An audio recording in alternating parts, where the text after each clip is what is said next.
Two more men have been jailed after gun and knife violence flared on a Birmingham church car park.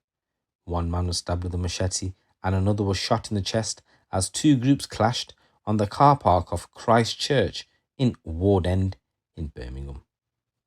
West Midlands Police's major crime unit launched an investigation when the victims arrived at hospital. More than 1,000 hours of CCTV footage was recovered and viewed, and detectives established that two men, Awais Ahmed and Antroye Coley, had had a chance encounter on Alum Rock Road at around 11:50 on the 26th of June last year. Ahmed, who was aged 21, quickly left the scene in a Seat Leon, and detectives believed he fetched a gun from a car parked on a nearby road. Meanwhile, Coley also decided to arm himself, fetching a machete from his home, and Coley went looking for Ahmed around the Alum Rock area before finding him in the Seat of a car park off Burney Lane in Ward End. The car park was a known hangout of Ahmed and his crew.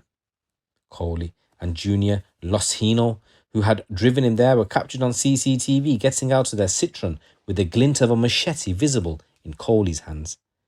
The men were seen creeping up to Ahmed and his friend Aman Beg, who was sitting in the Leon. A flash was seen from the back of the car as Ahmed opened fire with a handgun, hitting Coley in the chest. Coley stabbed Ahmed with a machete in the melee before stumbling away and fleeing with Losinho. The injured men were driven to Heartlands Hospital by their friends, but as the injured men walked in separately, Ahmed's friend spotted Coley and so drove him to City Hospital instead. So, reporting restrictions have meant that the details of the case could only be revealed for the first time today. So at Birmingham Crown Court early this year, Awais Ahmed was jailed for 24 years after being found guilty of wounding with intent and possession of a firearm with intent. You got Beg, who was jailed for 7 years for possession of a firearm. Losinho and Coley admitted wounding Ahmed and was sentenced. So Coley was jailed for 3 years for wounding and Losinho was given 1 year for wounding. Detective Inspector Francis Knock from the Major Crime Reactive Team said this was appalling violence involving a deadly weapon on the streets of Brum. We don't know the motivation behind what happened. We believe Ahmed and Coley were previously good mates, but had fallen out to such a degree that they were willing to inflict serious harm on each other.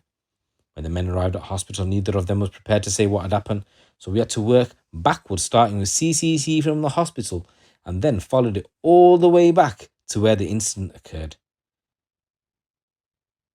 CCTV played a crucial role in building strong cases against all those involved. The investigation started with very little information, but became much clearer thanks to the recovery of painstaking examination of more than 1,000 hours of footage. It meant those involved had no choice but to admit they were present when the violence erupted.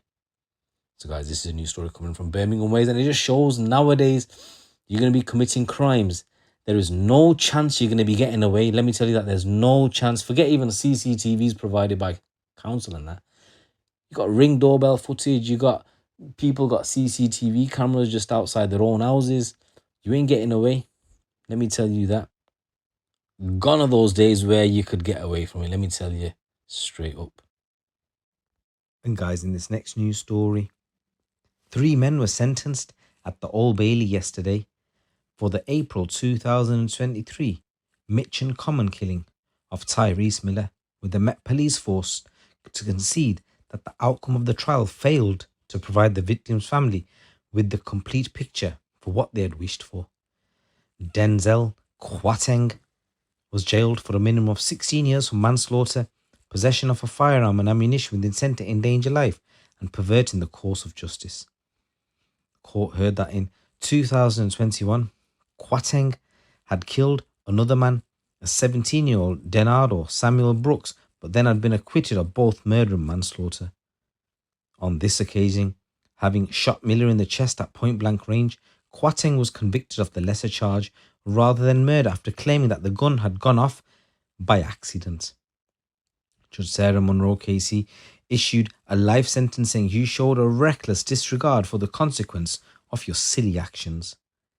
Kwateng was found guilty at a trial in May this year, and 2 others, Czech Cisse and Mario Serban, were found guilty of possession of a firearm and ammunition with intent to endanger life. Cisse was sentenced to 7 years in prison, and Serban was given an 18-month rehabilitation order. Miller's family, meanwhile, remained grief-stricken at the callous and vicious killing. His sister said, "We died alongside Tyrese." So what actually happened on that day? So in the early hours of April the 4th, 2023, Tyrese Miller was walking home after a night out with friends when he was gunned down, the innocent victim of a gang revenge attack. During Quatting's trial early this year, the Old Bailey heard that Miller was in the wrong place at the wrong time. At the trial, the prosecutor Bill Emlyn Jones KC said another man named Princey Miller had been stabbed in Croydon early that night. Having survived, he did not want police involved and instead went to his friends.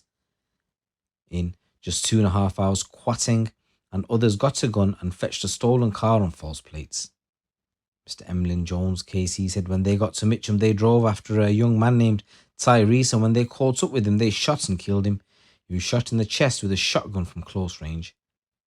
Tyrese had nothing to do with the previous incident.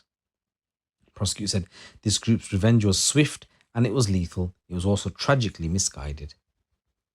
Mr. Emlyn Jones KC added, it is possible that he was shot either in a case of mistaken identity or that he was just shot because the defendants were looking to send a message by shooting any young man they happened to find in that particular part of town. Sentencing yesterday, Judge Monroe KC told the court that Quatting was looking for someone to shoot. The judge said, you took up the loaded gun, pointed at Tyrese and it went off. You drove off, leaving him to die in the streets. Following the trial, the jury found Quatting guilty of manslaughter but not murder. However, the judge emphasised that she believed Quatting was a dangerous offender and sentenced the 22-year-old to life imprisonment.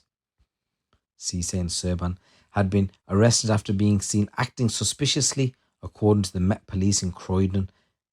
The pair were stopped by police a short distance away when travelling in an Uber. Inside the taxi was a shotgun and cartridges, all contained in a bag that detectives had established Quatting had been carrying in the morning of the shooting.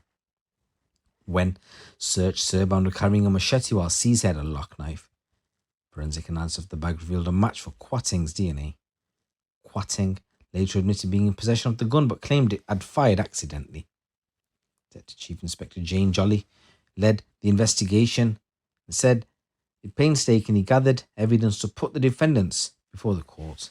DCI Jolly said my team has carefully pieced together various movements using CCTV and other footage along the forensic material and data obtained from mobile devices to cross-check how events unfolded that evening.